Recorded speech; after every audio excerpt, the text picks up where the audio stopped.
శ్రీకృష్ణ పరబ్రహ్మణే నమః. పోతన తెలుగు భాగవతము ద్వితీయ స్కందము 30 బ్రహ్మకు ప్రసన్నుడగుట. శ్లోకము 240 నుండి 251. భావము: తనకు ఇష్టుడు నాభియందు జనించినవాడు ప్రథమ సంతానము. దేవతలందరకు అధిదేవుడు. సమస్తమైన భూతజాలమును సృష్టించడివాడు. తన ఆజ్ఞానువర్తి సృష్టినంతటినీ ధరించువాడు అగు బ్రహ్మదేవుడు అలా ప్రణామములు చేయగా, శ్రీ మహావిష్ణువు పరమ సంతోషంతో కూడిన చిరునవ్వులు చిందించి మోము కలవాడయ్యాడు. అతని దేహంను చనువుగా హస్తపద్మములతో తాకుతూ దయ ఉట్టిపడుచుండగా ఇలా చెప్పాడు: దొంగమునులు దొంగ తపస్సులు చేస్తుంటే ఎంతకాలానికైనా నేను వారిని అనుగ్రహించనయ్యా.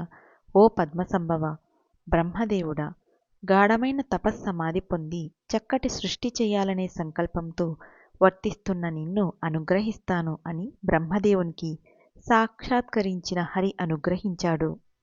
ఓ పరమపుణ్యుడా, దేవాదిదేవుడనైన నా యొక్క పాదదర్శనం పొందావు. నీ విపత్తి ఆపత్తులు సర్వం తొలగిపోతాయి. జ్ఞానానికి హృదయానికి ప్రతీక అయిన పద్మమునందు ఉద్భవించిన ఓ బ్రహ్మదేవుడా, నీకు శుభమగుగాక. నీవు కోరిన వరం ఇస్తాను, కోరుకో అన్నాడు విష్ణుమూర్తి.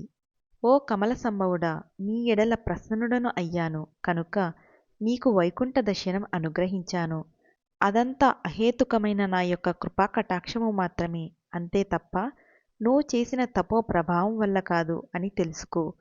అవును, నీ తపస్సంతా నా అనుగ్రహ భాషణల కోసమే కదయ్యా బ్రహ్మదేవుడా అంటూ హరి అనుగ్రహ భాషణ చేస్తున్నాడు. పుత్ర బ్రహ్మదేవ, తపస్సు అంటేనే నా స్వరూపం. తపస్సు అనే వృక్షానికి ఫలాన్ని నేనే. ఆ తపస్సు చేతనే సృష్టి స్థితి లయాలు సర్వం నిర్వర్తిస్తుంటాను అంటూ బ్రహ్మదేవునికి తపస్సు యొక్క రహస్యాన్ని నారాయణుడు వెలిబుచ్చాడు.